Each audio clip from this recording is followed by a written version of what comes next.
Committee will come to order. Senator Mikulski, our chair person, is running a little late. You never know when traffic and other things happen, General Bolden. So she asked me to go ahead and get started, and with your permission, I will. General Bolden, I'm going to give an opening statement, and then we'll see where we go from there. NASA is one of the most publicly recognized agencies in the federal government and an inspiration to young people around the world, motivating them to become scientists, engineers, and explorers. I look forward to hearing from Administrator Bolden about his budget and NASA's plans for the future. The fiscal year 2014 budget aspires to do many new, innovative, and exciting things, yet it proposes, General Bolden, no additional funding. In essence, NASA is proposing to do more with less. I strongly believe that this country must continue to push the science and engineering envelope while maintaining focus on current investments in order to realize tangible benefits.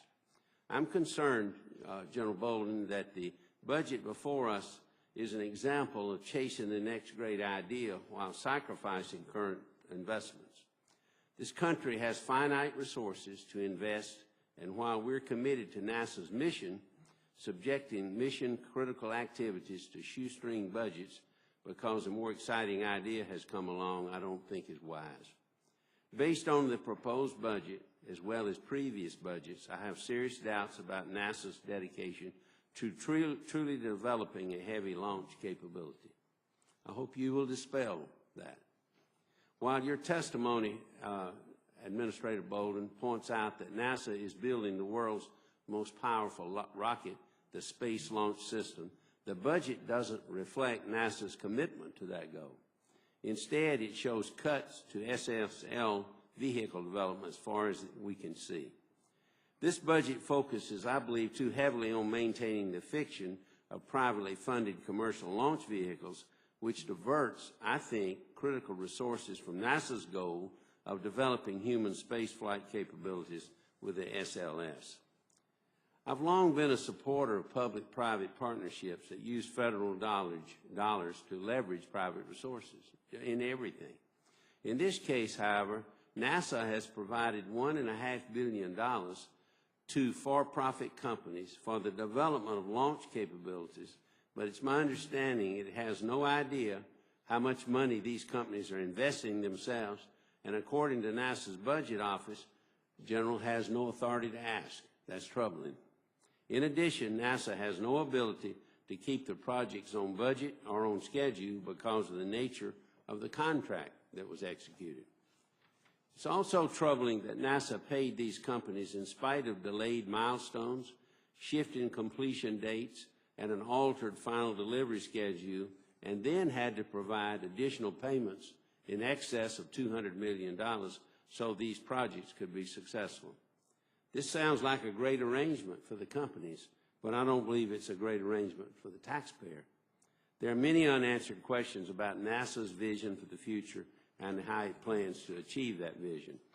With this budget proposal, we have a significant challenge ahead of us, but I believe that with some direction and some accountability, NASA's endeavors can be successful and inspire future generations.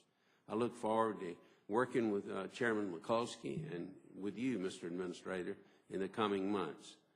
And I ask that my full statement be made part of the record. And I need to mention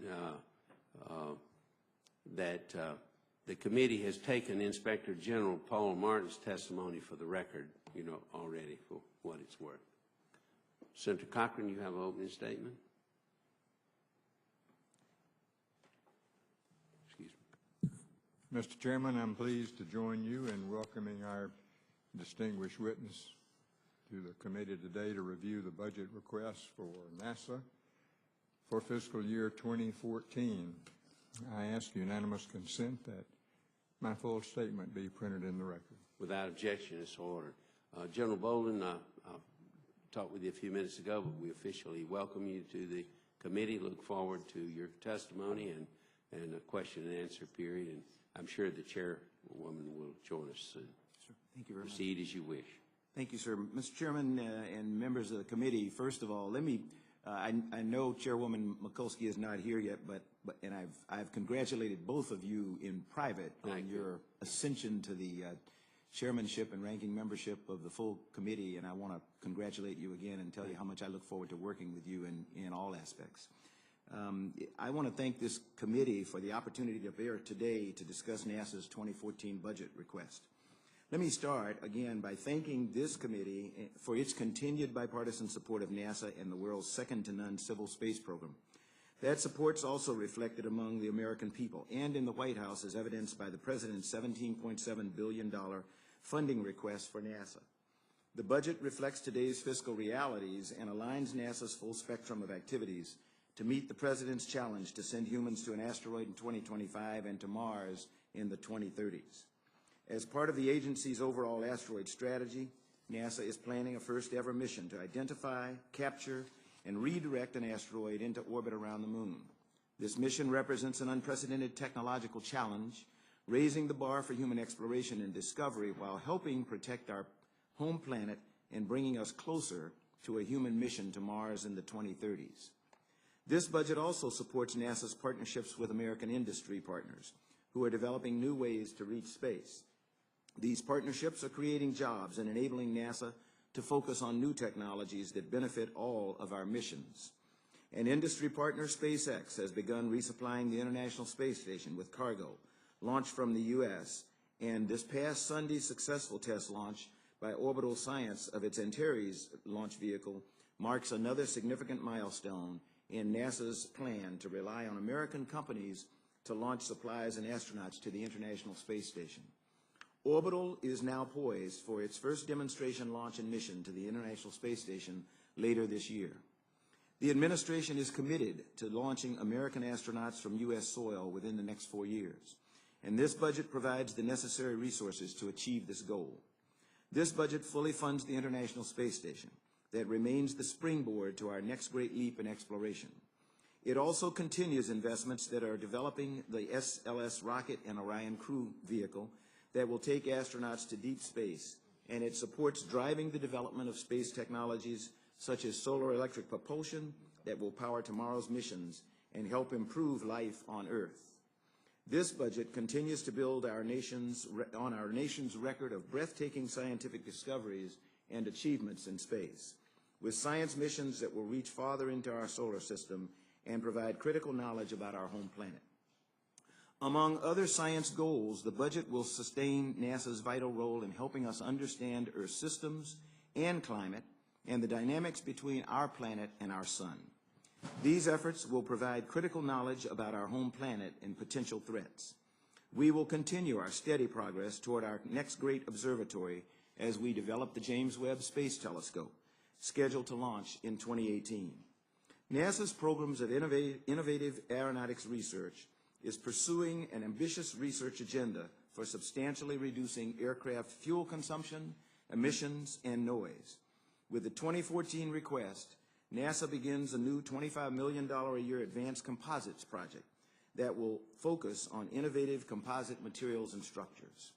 Mr. Chairman, we've had to make some tough choices with this budget, as I'm certain we'll discuss today, but I'm committed to making sure that NASA is using its resources strategically for a cohesive exploration program that bolsters our economy, improves life here on Earth, and raises the bar of what humans can achieve.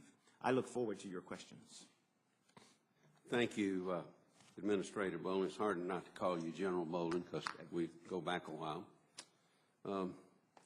Administrator Bolden, over the past 2 years, in testimony before this and other committees, you stated that NASA's top priorities are SLS Orion, the Webb Telescope, and the space station. In your testimony today, you do not take, I believe, a similar position. In fact, you're specifically talking about commercial crew being NASA's top priority. This statement is reflective of this budget with respect to commercial crew, but I'm interested to learn why NASA no longer counts these other programs as top priorities and how our long-standing investments in these other programs will be impacted by NASA's changing priorities. Could you explain that to the committee? Mr. Chairman, I hope this will not be considered a disagreement with the chairman because that's not healthy, but NASA's priorities are the nation's priorities, and they remain SLS MPCV, the James Webb Space Telescope, and the International Space Station shored up by a vigorous technology development program and commercial crew and cargo. The reason I emphasize commercial crew in my opening statement is because this is a year of decision. We promised that we would have a commercial crew capability for the nation by 2015 if funded at the President's requested level back in 2011, and that funding did not come. We now find ourselves targeting 2017 for the first availability of a U.S. capability to launch American astronauts to space. If we do not get $822 million in the 2014 budget as requested by the President, it will be my unfortunate duty to advise the Congress and the President that we probably will not make 2017 for the availability of an American capability to get our astronauts to space. And I will have to tell you that I'm going to have to come back and ask for authorization to once again pay the Russians to take our crews to space. We just renewed a contract for another year because we weren't able to have our own capability in 2015. It is not my desire to come back to this committee and to the Congress and the President and ask for more money to pay the Russians. We're joined by the chairwoman, and I yield back the gavel. Welcome, Madam Chair. Good morning, Mr. Bolden. First of all, let me apologize. It took 2 hours to get here from Baltimore this morning. I needed one of your rocket ships or something. I needed one coming from Mount Vernon. I, too, was late. Well, you're coming from the other side of the Potomac, but I'm beginning to think this. And anyway, so I really apologize for being late. But it shows the bipartisan nature of this subcommittee and this committee under, with my Vice Chairman, Senator Shelby. I had absolute confidence that he could take this over because we're going in the same direction with the committee and we're going in the same direction with the space program. We do want to welcome you, and today is a very compressed day. The hearing must end no later than 10:30. Just know that, first of all, as we review the President's budget and the facts that we're facing sequester, and then the usual challenges of NASA, where we ask you to do more than less, there are many things that we would like to discuss with you. But I believe that our overall thrust is that we are looking on a bipartisan basis to be an advocate for a balanced space program. And a balanced space program to us means continued, all of the groundwork for continued human space exploration, reliable space transportation mechanisms, both to carry our astronauts and then also to be able to service the International Space Station, to continue America's exceptionalism in space science, and to continue our work in aeronautics. We believe that NASA is an economic engine, and we want to continue out innovating the rest of the world, but at the same time, we have to be stewards of the taxpayers' dollar with oversight and accountability. So, having looked at that, Senator Shelby, did you ask any questions yet? I just one. What was, may I ask? Well, we were just getting into the priorities of NASA. Well, you know, Mr. Chairman, while I go over mine, why don't you continue your line of questioning? But I just wanted to apologize for the delay. Why don't you do that? Thank you. Thank you, Madam Chairman. I will, got a couple more areas, General Bolden, I'd like to get into. In August of 2011, an independent cost assessment determined that NASA's budget estimates for SLS were reasonable through 2015. These budget numbers assume the cost for SLS rocket development in the year 2014 would be $1.61 billion, but NASA's budget request, I understand, is $1.38 billion. That's $227 million less than was expected to be needed. That's a large swing in the cost model, you know, that raises questions. I think, whether the difference is attributable to cost savings or is it a lack of commitment to the mission. Could you explain what that is, General? Mr. Chairman, first of all, the independent cost assessment was requested, as we have done for James Webb, for SLS, for MPCV, and most recently for the Commercial Crew Program. And it is not surprising that every time we get an independent cost assessment, one of their first determinations is that we don't have enough money. So while we accept the assessment of the independent cost assessment that they would like to see more, they consider it reserve, we acknowledge the fact that we did not have the amount of reserve that we would like to have, but that we were confident that we could carry out this program with the budget that we requested. And as Mr. Gerstenmaier has testified before this and other committees in the past, we are running all of our programs, to include commercial cargo and crew, at the lowest level that we feel confident we can deliver them on time. So that's the difference between what the independent cost assessment said they thought we should have to provide adequate reserves and what we think we can do the program with. Well, some of us are concerned about the funding necessary for the SLS rocket development.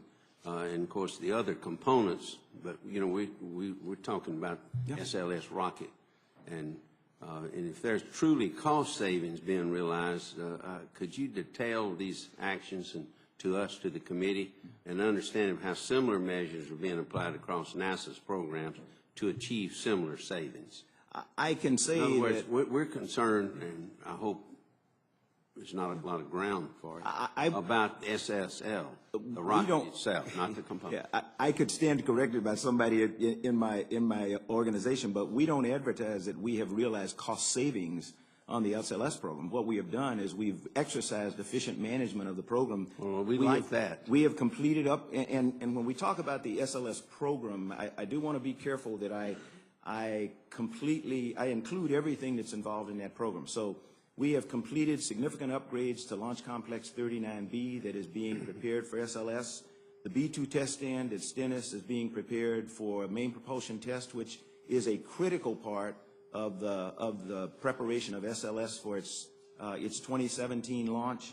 The J2X engine has undergone numerous tests at Stennis, very successful. We've run it 500 plus seconds more than one time, and that puts us ahead of the game. I will say we don't need to be ahead of the game with the J2X, but because we've committed that we would do that, we did. We recently completed the very first test of a major engine component at Marshall in firing the gas generator for a rebuilt F1 engine, with Dynetics, and those are all examples of the progress that we continue to make with the SLS program. But General, what my emphasis is on the rocket itself, specifically, not all the, ancillary things and the components. Yes. Because you got to have that. Yes. Mr. I had a conversation with J.R. Thompson that I know you know very well, and he cautioned me this Sunday or last week when we were waiting for orbital to launch, for me not to become overly aggressive with the rocket and forget that the rocket is built to support an entire program, and I could very easily find myself just like we were with Constellation. We need a 70 metric ton vehicle, and we are on schedule, on target, on cost to provide that 70 metric ton vehicle. I will need a 130 metric ton vehicle probably in 2023. I think we're on target, on cost, on schedule in the development of that. It's an evolving system, and we'll get there. But you agree that you got to have the engine, that's the rocket, to move and go anywhere. And just like you got to have an engine in a car, you can have the finest components in the world and a beautiful seat and a good radio and good tires. With no engine, you're going nowhere. Senator Shelby, you and I agree completely, and I think, it's said that all roads to space lead through Huntsville, Alabama. And I want to work with you on that. And Stennis, and that's very true, and we are on schedule for having a 70 metric ton vehicle at the level of spending that Will you furnish some details on all this to the committee? We will do that, sir. Okay. I'll take that. Madam Chairman, I have one last area to get into, if I could. That's commercial space. Please, go right ahead, because your questions are actually identical Thank sir, you. to what I was going Commercial Space Act agreements.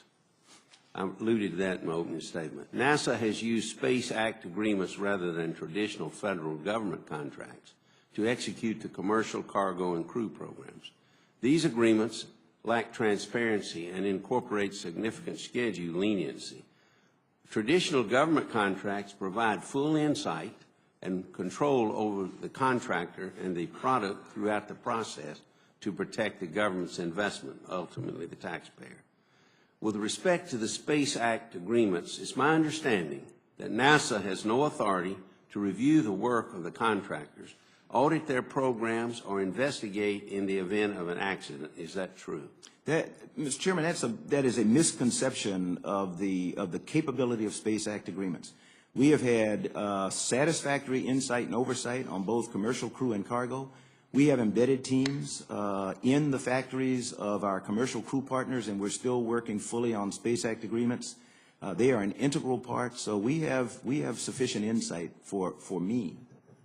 Do you have to ask the contractor to give you access to the Space Act agreements that could give you some absolute authority over the contractor, and why does NASA prefer that approach as opposed to the other government contracts? The reason we this prefer... is a deviation from the government contract. Yeah, the reason we prefer Space Act agreements at this stage of the game for commercial crew is the same reason we did it for commercial cargo. We wanted to give the contractor, American industry, as much leeway as possible to produce a vehicle that fulfilled the requirements that we set. And it has worked very well for us, as demonstrated by the success of both Orbital and SpaceX when we got to the point where we entered into a FAR-based contract.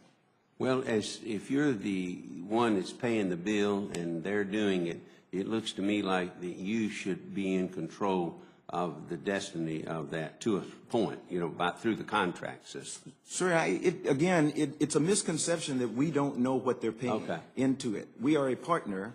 When we did the independent cost assessment, then Booz Allen was able to go into the company, and it is, granted, it's proprietary information, but without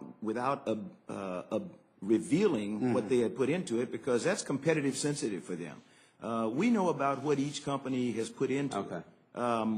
You know, we don't want you to be in the dark anywhere because the taxpayers. We're not in. I don't feel that we're in the dark with any of the contractors, either in commercial crew or cargo. We feel very confident that we know about what level they're paying, and we don't know the precise amount because we don't get fiscal accounting the way that would be required if we were working under a FAR-based contract.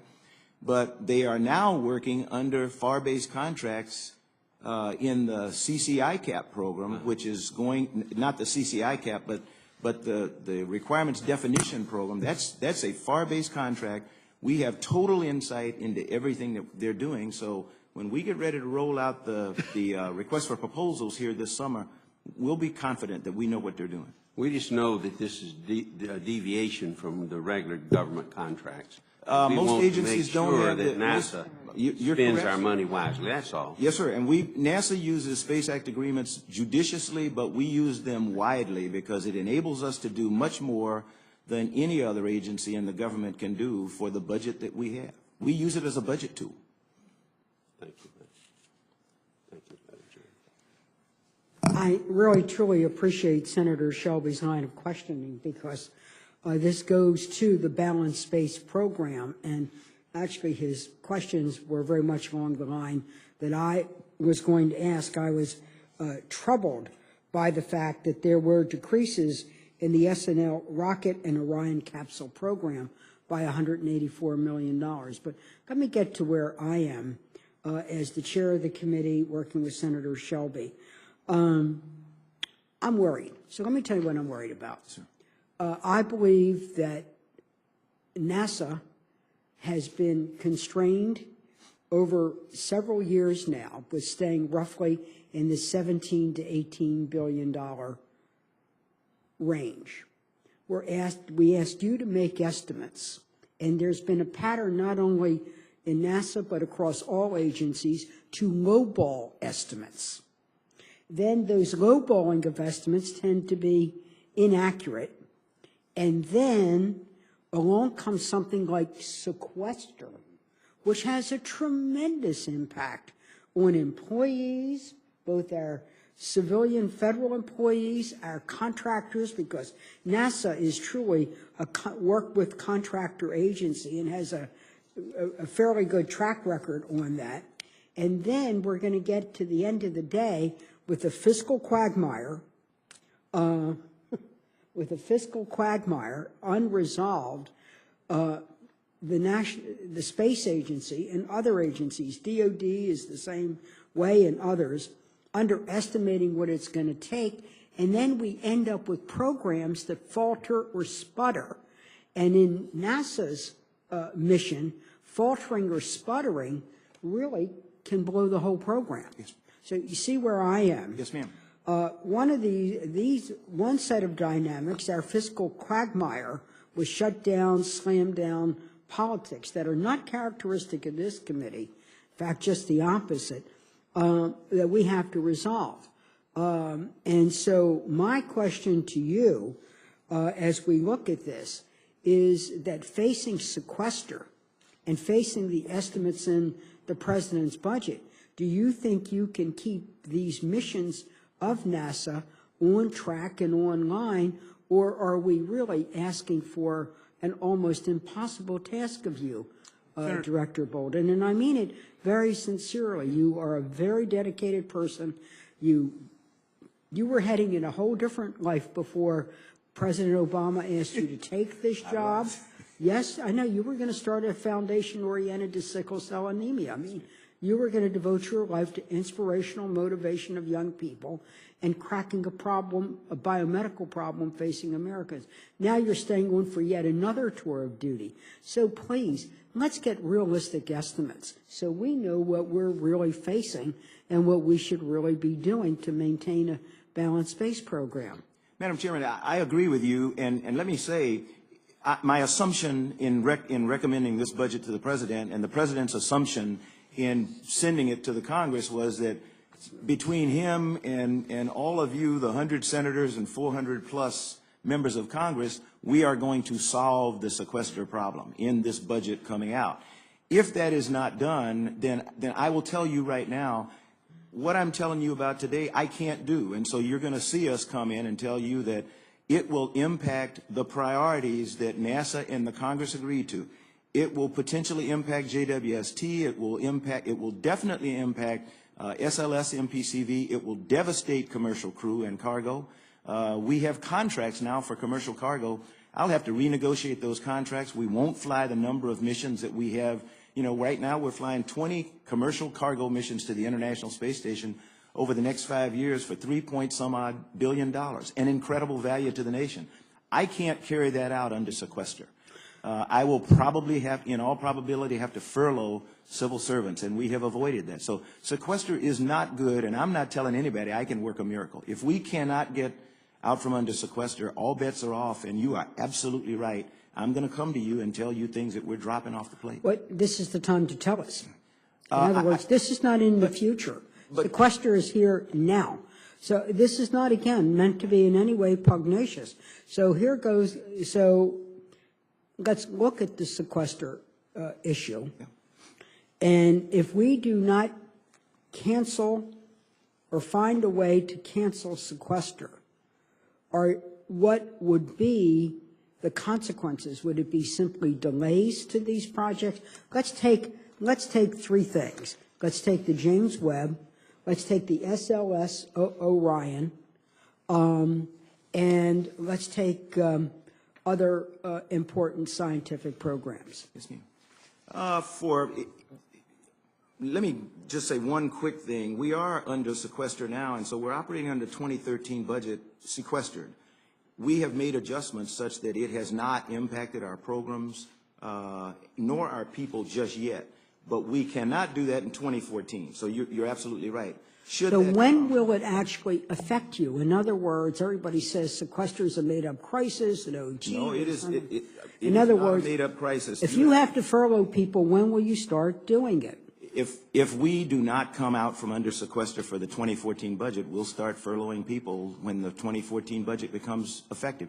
That would be October 1st. That would be October 1st. We'll have to start looking. So we have some elasticity of time, but not an open-ended situation. Time is not my ally, but time is my friend right now when it comes to the workforce. Well, we are your friend. But Yes, anyway, let me go then to the next question. Many of our colleagues have said, oh, give the agencies flexibility.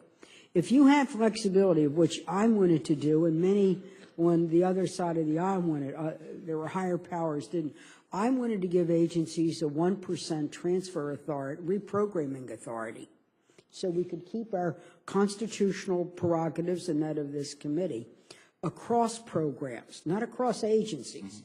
Like you couldn't go to the FBI and they couldn't come to you, but across programs. Would that solve, would transfer authority solve your problem, or is it truly the whole NASA that you would be still too constrained? Transfer authority, as you describe it, would always be helpful, and that's what we've requested, or we have said. But would it solve your problem? Under sequester, transfer authority, even as you describe it, would not solve the problem. We still Why not? We still will have to drop something from our portfolio.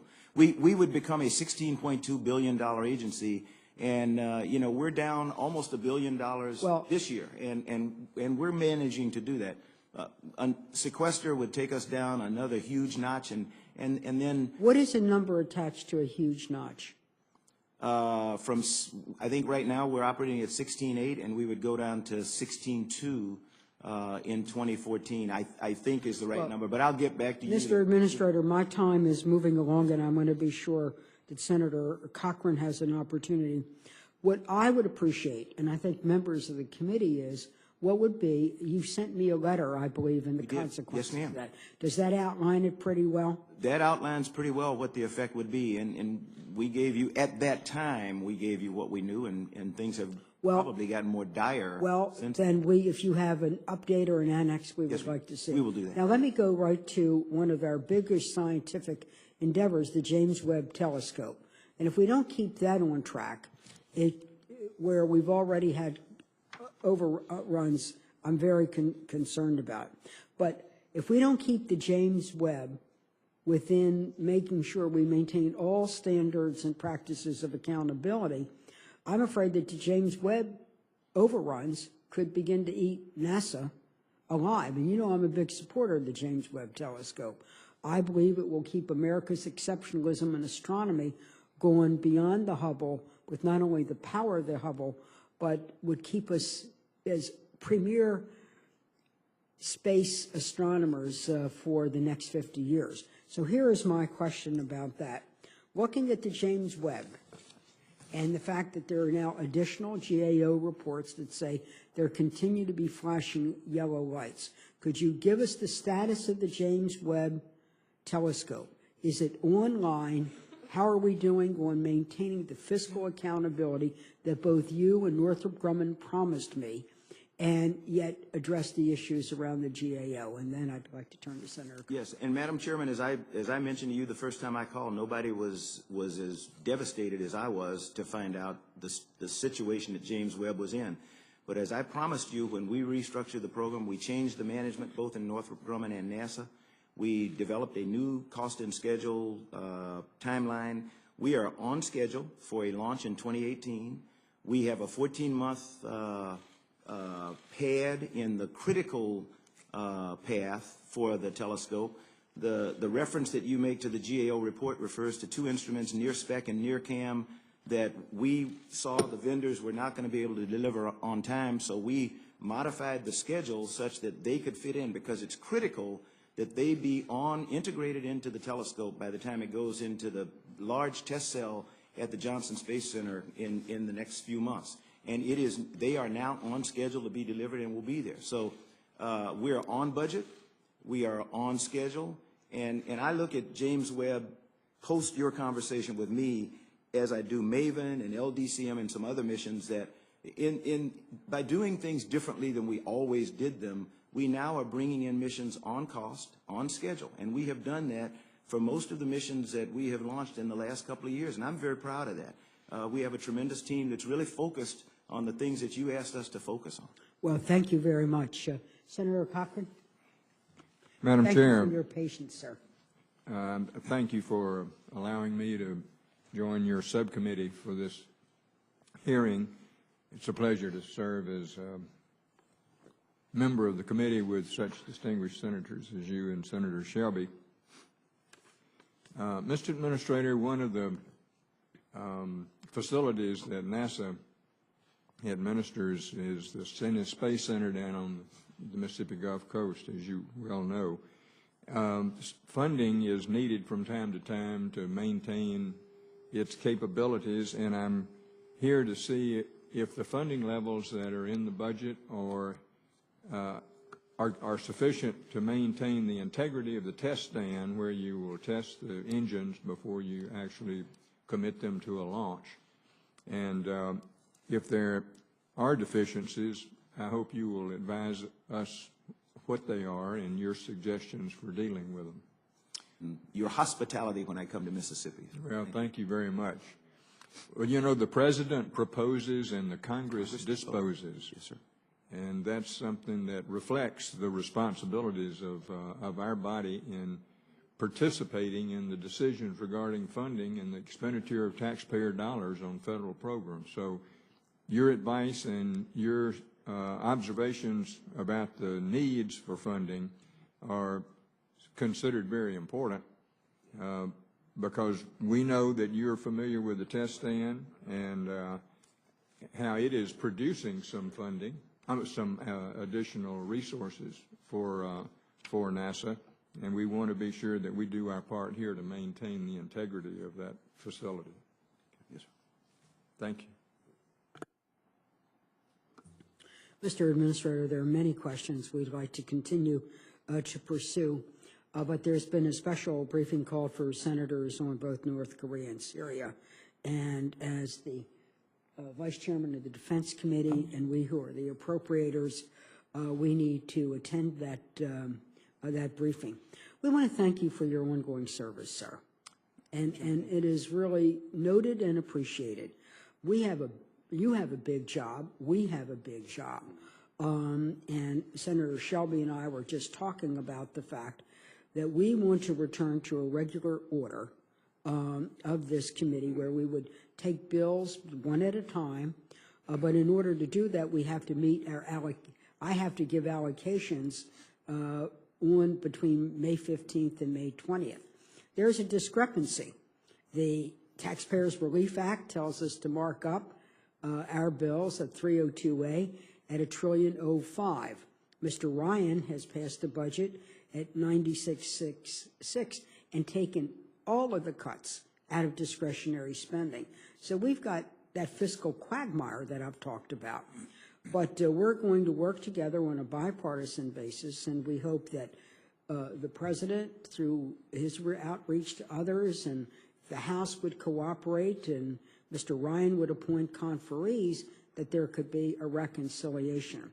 I think people don't quite yet grasp the significance of Sequester, and we need to, because this is what the discrepancy is. We're set to go, and I've instructed my clerks and subcommittee chairman, and I know Senator Shelby, we're not only spenders on this committee, we also have a sense of frugality, wise spending, and we're concerned that if we have Sequester, we could end up by being penny wise and pound foolish by ending up with boondoggles because of delay in schedules, et cetera. So we've got a big job ahead, but so do you. Yes, ma'am. So please keep in touch with us, and we want to thank you for your cooperation at this abbreviated hearing. As we go forward with the markup on our bill, both Senator Shelby and I and other members, along with our key staff, will be in touch with you. Yes, ma'am. So for you, it's not keep the eye on the ball. Keep your eye on those rockets and telescopes, and let's keep America flying. Thank you very much, Madam Chair. If there are no further questions this morning, senators may submit official questions for the subcommittee's hearing record. We respect NASA. We ask NASA to respond within 30 days. This subcommittee stands in recess until Thursday, May 9th, when we're going to take the testimony of the FBI Director, Mr. Miller.